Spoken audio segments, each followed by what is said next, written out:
lagi lah, bolak-balik yang ditanya pilot terus. Ya.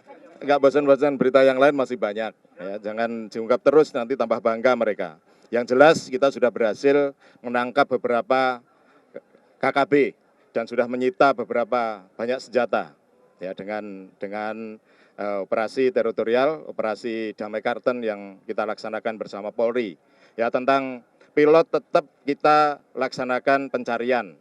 Ya, saya tidak mau mengerahkan kekuatan TNI, hanya untuk menyelamatkan pilot. Pilot tetap kita selamatkan dengan cara-cara yang persuasif. Ya, karena kalau saya serang dengan kekuatan kita, nggak ada artinya. Pasti banyak korban yang mati, termasuk pilotnya. Dan mereka pasti ya sudah ancang-ancang. Kalau diserang TNI pasti pilot akan dibunuh sama mereka. Nanti difitnah TNI yang membunuh atau Polri. Ya inilah. Makanya tolong ini para media, ya tolong para media juga ikut ya meredam ini. Ini masalah kita bersama. Ya kami berusaha sekeras tenaga untuk itu. Tapi saya lebih menyelamatkan masyarakat Papua yang notabene banyak diganggu oleh para KKB. Ya.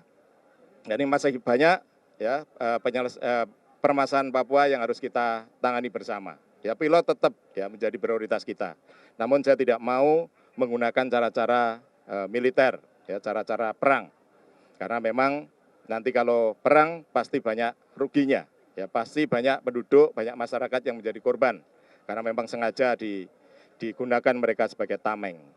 Jadi kita harus terus berhati-hati dan mengutamakan keselamatan jiwa masyarakat dan juga kami mengutamakan tokoh-tokoh masyarakat, tokoh agama dan juga pemerintah daerah ya para bupati, khususnya Bupati PJS Bupati Nduga yang selama ini terus meminta untuk supaya bersabar TNI, dia akan berusaha semaksimal mungkin supaya tidak timbul korban jiwa. Gitu.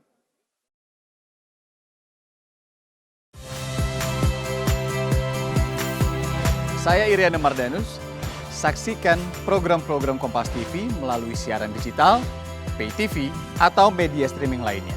Kompas TV, independen, terpercaya.